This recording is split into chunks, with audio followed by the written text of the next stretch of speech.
तो hello guys, तो हमने पिछले एपिसोड में देखा था कि होंग यून और लॉर्ड शाओलोंग आपस में फाइट कर रहे थे। दोनों ही एक दूसरे को काफी कड़ी टक्कर दे रहे थे और हम लोग इस एपिसोड में देखते हैं कि युवान अपने दोस्तों को लेकर सीधा डीमन बर्निंग आइस गुफा की तरफ जा रहा होता है और वो लोग कहते हैं कि ली तो अब उस जगह ठंड से मर चुका होगा। वो लोग उसे देखने के लिए उस गुफा की तरफ जा रहे होते हैं और वो लोग वहां पर पहुंचकर उस गुफा को जैसे ही दोबारा से खोलते हैं तो वो लोग यह देखकर हैरान हो जाते हैं कि ली तो अभी भी जिंदा है और वो उसी गुफा के अंदर मौजूद था। वो दोनों ही एक दूसरे को देखकर काफी सरप्राइज होते हैं, जिस पर ली कहता है कि तुम लोग यहाँ क्या कर रहे हो। तो युवान कहता है, तुम अभी तक जिंदा हो, मुझे लगा था कि शायद तुम लोग अभी तक पूरी तरह से जमकर मर चुके होगे। मगर फिर बाइशिन उससे कहती है कि मैं जानती हूँ यह सारा किया धरा तुम लोगों का ही है।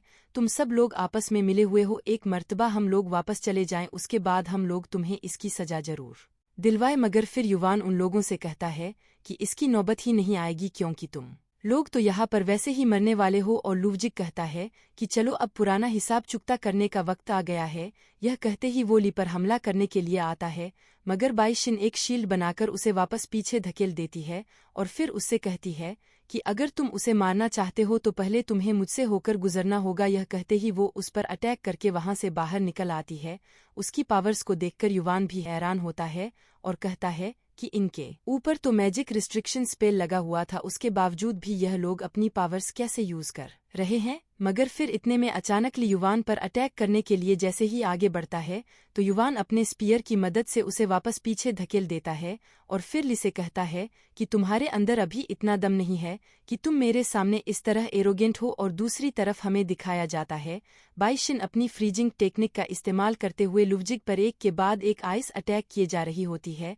उसकी पावर्स को देखकर लुवजिग उससे कहता है कि मैंने सोचा नहीं था कि तुम्हारे जैसी डिवाइन मास्टर इतनी ज्यादा वीक होगी। और दूसरी तरफ हमें दिखाया जाता है युवान और ली दोनों के बीच में फाइट शुरू हो जाती है। दोनों ही एक दूसरे को काफी कड़ी टक्कर देते हैं और एक दूसरे पर अपनी पूरी ताकत के साथ अटैक कर रहे होते हैं। और युवान फाइट करते हुए उससे कहता है कि मुझे लगा था कि शायद तुम्हारे अंदर थोड़ी बहुत काबिलियत तो जरूर होगी, मगर तुम तो सच में बहुत ही ज्यादा वीक हो। जिस पर ली कहता है कि बहुत जल्द मैं तुम्हारी यह गलतफहमी भी दूर कर दूंगा। मगर इतने में अचानक युवान का स्पीयर ली को हिट करता है, जिसकी वजह से वो उसे पीछे धकेल देता है। और फिर युवान गावों से कहता है कि तुम वहां पर खड़े क्यों हो, तुम कुछ कर क्यों नहीं रहे। मगर गावों उससे कहता है कि हम लोगों ने जो आपस में एग्रीमेंट किया था यह बिल्कुल वैसा नहीं है। पर युवान उससे कहता है कि यह कंडीशन बातें करने की नहीं है, हम अगर इस जगह से बचकर निकलेंगे तो ही हम अपने एग्रीमेंट की बात कर पाएंगे, पर अगर यह लोग जिंदा बच गए तो शायद हम सबको एक साथ सजा होगी। यह बात सुनकर गावों भी बहुत ज्यादा परेशान हो जाता है और वो बाइशिन की तरफ देखता है और फिर उसके दिमाग में एक आइडिया आता है और हम लोग देखते हैं कि बाइशिन लुवजिग पर आइस एनर्जी अटैक कर रही होती है। तो इतने में अचानक से गावो उस पर पीछे से पावरफुल एनर्जी अटैक करके उसे बहुत ही बुरे तरीके से इंजर्ड कर देता है। बाइशिन के इंजर्ड होने के बाद युवान कहता है कि फाइनली एक का तो काम तमाम हुआ, अब दूसरे की बारी है। मगर बाइशिन के इंजर्ड होते ही ली एकदम गुस्से में पागल सा हो जाता है। उसके अंदर से एक अजीब सी एनर्जी निकलने लगती है। वो बहुत ही तेजी से उन लोगों की तरफ आगे बढ़ने लगता है। मगर युवान जैसे ही उस पर अटैक करता है तो ली वहां से निकलकर सीधा गावो की तरफ आता है और उसे एक जोर के पंच दे मारता है, जिसकी वजह से गावो बहुत ही बुरी तरह से इंजर्ड हो जाता है। और ली सीधा बाइशिन के पास आकर उसे उठा लेता है। वो उसे होश में लाने की पूरी कोशिश करता है, मगर वो होश में नहीं आती है। जिस पर ली गुस्से में उन लोगों से कहता है कि तुम लोगों ने जो हरकत की है इसके लिए तुम्हें बहुत ही ज्यादा पछताना पड़ेगा। मगर वो दोनों ही उससे कहते हैं कि ली तुम हमारी छोड़ो, तुम सिर्फ अपनी फिक्र करो, क्योंकि मुझे लगता है कि तुम कुछ देर के अंदर हमारे सामने गिड़गिड़ा कर माफी मांगने लगोगे। और इससे पहले कि ली उन पर अटैक करता, इतने में अचानक से वहां पर सेवंथ एल्डर आ पहुंचता है और उसे रुकने के लिए कहता है, जिस पर ली तुरंत से रुक जाता है। और दूसरी तरफ हम देखते हैं कि वहां पर एक स्पिरिचुअल पोर्टल ओपन होता है, जिसके अंदर से होंग यून बाहर निकलती है और उसके साथ साथ उसके सोल्जर भी वहां पर आ जाते हैं। यह देखकर युवान परेशान हो जाता है, मगर फिर वो देखता है कि वहां पर एक और स्पिरिचुअल पोर्टल ओपन हुआ है और उस पोर्टल के अंदर से लॉर्ड शाओलोंग अपने स्पिरिचुअल बीस्ट के साथ बाहर आता है। उन सब लोगों को वहां पर देखकर किसी को कुछ भी समझ में नहीं आ रहा था कि आखिर सब लोग एक साथ यहाँ पर क्या कर रहे हैं। मगर फिर दूसरी तरफ गावो जैसे ही सेवेंथ एल्डर की तरफ आता है तो सेवेंथ एल्डर उसे पनिशमेंट देने के लिए अपनी फॉर्मेशन एक्टिवेट करता है और उसे कहता है कि तुमने हमारे शाओ याओ पवेलियन के रूल्स को तोड़ा है, तुम इस लायक नहीं हो कि तुम्हें शाओ याओ पवेलियन में शामिल किया जाए। यह कहते ही वो फौरन से उसे टेलीप करके प्रिजन में डाल देता है और फिर सेवंथ एल्डर उन लोगों से कहता है कि मुझे पता चला है कि वैसन किंगडम में एक जंग छिड़ी हुई है, इसीलिए मैं यहाँ पर आया हूँ ताकि मैं पता लगा सकूं कि आखिर यहाँ पर हो क्या रहा है। वो ली से कहता है कि यह लड़की काफी इंजर्ड है, ऐसा करो कि तुम इसे पहले मेरे कैरेज में डाल दो। कहने के बाद वो वहां पर एक कैरेज क्रिएट करता है तो ली तुरंत बाईशिन को लेकर उस कैरेज के अंदर डाल देता है और फिर सेवेंथ एल्डर से कहता है कि हमारी हेल्प करने के लिए शुक्रिया। मगर सेवेंथ एल्डर देखता है कि यह लड़का यंग ड्रैगन किंग की तरह नहीं है, यह उससे बिल्कुल डिफरेंट लग रहा है। तभी सेवेंथ एल्डर ली को एक गोल्डन टोकन देता है और कहता है कि यह हमारे शाओ याओ पवेलियन का एक गोल्डन टोकन है, तुम्हारा जो कुछ भी नुकसान हुआ है उसके लिए मैं तुम्हें 3 चांस दूंगा, तुम कोई भी अपने 3 रिक्वेस्ट मुझसे मनवा सकते हो। तो ली कहता है अगर मैं इस टोकन के साथ आपको कोई भी रिक्वेस्ट करूंगा तो आप वो पूरी करेंगे। जिस पर सेवंथ एल्डर कहता है कि हाँ तुमने ठीक समझा है, यह टोकन जिसके पास भी होता है शाओ याओ पवेलियन उसे प्रोटेक्शन देता है।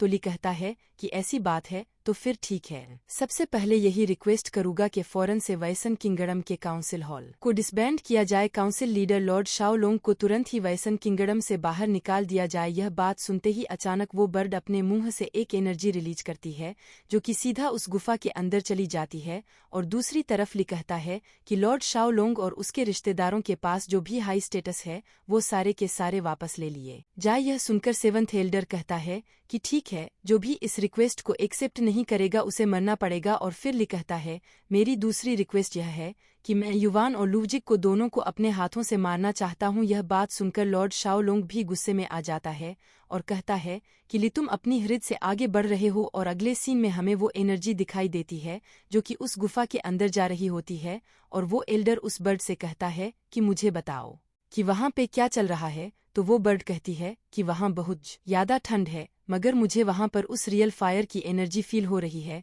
मुझे ऐसा लग रहा है कि जैसे ली ही वही ड्रैगन किंग है जिसने हमसे वो रियल फायर ली थी। जिसके बाद दूसरी तरफ हमें दिखाया जाता है कि शुइमिंग किंगडम की क्वीन भी वहाँ पर आ जाती है और कहती है मेरे बेटे को कोई भी हाथ नहीं लगाएगा। उस क्वीन को वहाँ पर देखते ही युवान कहता है कि ली चाहे तुम में कितने भी ताकतवर क्यों ना हो, मुझे नहीं लगता कि तुम शुइमिंग किंगडम से दुश्मनी मोड़ लोगे। और शुइमिंग किंगडम की क्वीन सेवेंथ एल्डर से आकर कहती है कि मैं शुइमिंग किंगडम की क्वीन हूँ, आपसे मिलकर कर अच्छा लगा। मगर एल्डर कहता है कि अगर तुम यह सोच रही हो कि तुम शाओ याओ पवेलियन के मामले में टांग लड़ागी तो ऐसा बिल्कुल भी मत करना। जब तक यहाँ पर मौजूद हूँ यह सारा का सारा मामला रूल्स के हिसाब से ही निपटाया जाएगा। मगर वो क्वीन कहती है नहीं, मैं इसलिए यहाँ पर नहीं आई हूँ, मैं तो यहाँ पर सिर्फ और सिर्फ अपने बेटे ली से बात करने के लिए आई हूँ। वो ली से कहती है कि तुम्हें देखे हुए बहुत ही लंबा टाइम हो चुका है, मगर मुझे तुम्हारा चेहरा आज भी अच्छे से याद है। जब तुम छोटे से बच्चे थे उस वक्त मैंने तुम्हें अपनी फैमिली का नाम दिया था। मैं चाहती थी कि तुम दोनों भाई एक दूसरे के अच्छे से रेस्पेक्ट करो और तुम्हारे फादर ने मरने से पहले यह बात सबको क्लियर कर दी थी कि दोनों का सरनेम ली होगा। मैं नहीं जानती कि मेरे बेटे लुवजिग ने ऐसी क्या गलती कर दी है कि तुम उसे मारना चाहते हो। मैं तुमसे रिक्वेस्ट करती हूँ कि वो तुम्हारा भाई है, तुम उसे जाने दो। मगर दूसरी तरफ लुवजिग कहता है कि ली तुम चाहो तो मेरी मदद की बातों को इग्नोर कर सकते हो। लेकिन दूसरी तरफ ली अपनी थर्ड रिक्वेस्ट बताने ही वाला होता है कि इतने में लॉर्ड शाओ लोंग कहता है कि मेरे पास 3 सिल्वर टोकन मौजूद हैं और मैं इन तीनों टोकन्स के बिहाफ पर आपको एक रिक्वेस्ट करना चाहता हूँ। मैं चाहता हूँ कि आप मेरे बेटे और लुवजिग दोनों की गलतियों को माफ कर दें और इनका रॉयल स्टेटस भी इन्हें वापस कर दें। और मैं चाहूंगा कि आप ली को यहाँ से सीधा बाहर निकालकर वैसन किंगडम से दूर पहुंचा दें। तो वो 3 टोकन्स एक साथ देखकर सेवंथ एल्डर भी हैरान हो जाता है कि इसके पास 3 टोकन्स हैं। मगर फिर ली कहता है चाहे तुम मुझे कहीं भी पहुंचा दो मगर तुम अपने बेटे की जान नहीं बचा पाओगे। मगर लॉर्ड शाओ लोंग कहता है कि अच्छा, तुम्हें ऐसा क्यों लगता है कि मैं उसे नहीं बचा सकता? मेरे पास 3 सिल्वर टोकन्स हैं जो कि एक गोल्डन टोकन के बराबर हैं। यह बात सुनकर सेवंथ एल्डर कहता है कि मैं तुम दोनों की बात मान लूंगा क्योंकि मैं किसी तरह का भी रूल नहीं तोड़ सकता। और इस